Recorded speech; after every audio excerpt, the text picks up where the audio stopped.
Kolkata, welcome to news super. আপনাদের সঙ্গে আমি Tania. 13th December night, Messi জ্বরে গোটা কলকাতা। লিওনেল মেসি আসতে চলেছেন তিলোত্তমা সুন্দরী কলকাতার শহরতলিতে। তার আগে এক নজরে মেসির আপডেট এবং যুব ভারতীতে আর কার কার আগমন ঘটতে চলেছে, কি কি চমক থাকছে, সমস্ত কিছু এক নজরে। 13ই ডিসেম্বর রাত্রি 1টা নাগাদ কলকাতায় নিজের প্রাইভেট জেট করে অবতরণ করতে চলেছেন কলকাতা বিমানবন্দরে লিওনেল মেসি। কলকাতা বিমানবন্দর থেকে সোজা বাইপাসের ধারে হায়াত রিজেন্সিতে রাত্রিবাস করতে চলেছেন লিওনেল মেসি। 14ই ডিসেম্বর সকাল 9:30 থেকে 10টা এক স্পন্সর ইভেন্টে অংশগ্রহণ করতে চলেছেন মেসি।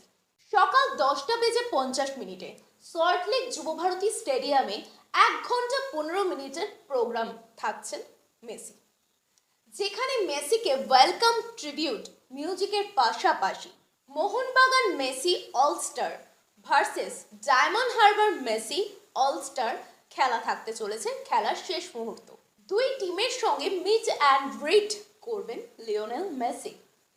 আপনারা সকলেই অবগত, লিওনেল মেসি তিনি কিন্তু ছোট ছোট খুদে অর্থাৎ বাচ্চাদের প্রচণ্ডভাবে ভালোবাসেন।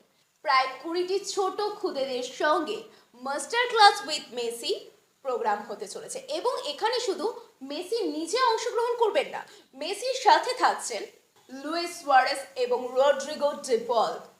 মেসির এই গ্র্যান্ড ফেলিসিটেশনে যেখানে অংশগ্রহণ করতে চলেছেন সৌরভ গাঙ্গুলি, মাননীয় মুখ্যমন্ত্রী মমতা বন্দ্যোপাধ্যায়, অভিষেক বন্দ্যোপাধ্যায় এবং সব থেকে বড় চমক থাকতে চলেছেন কিং খান অর্থাৎ শাহরুখ খান। প্রোগ্রাম শেষে বেরিয়ে লিওনেল মেসি তার 70 ফুটের মূর্তি উন্মোচন এবং সূত্রের মারফত যে আপডেট আমাদের কাছে এসে উপস্থিত হয়েছে যে নিরাপত্তার সুরক্ষার্থে লিওনেল মেসি কিন্তু এই 70 ফুটের তার এই মূর্তি উন্মোচন সেখানে তিনি ফিজিক্যালি অংশগ্রহণ করছেন না, তিনি ভার্চুয়ালি এই মূর্তি উন্মোচনে সামিল থাকছেন। এই মূর্তি উন্মোচনের পরেই তার 2:05 ফ্লাইট, যেটা কলকাতা টু হায়দ্রাবাদ।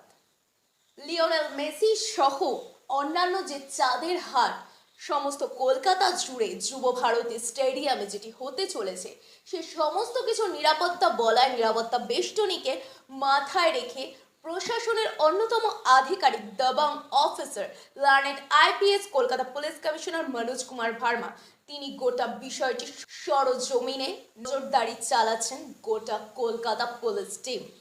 সো ততক্ষণ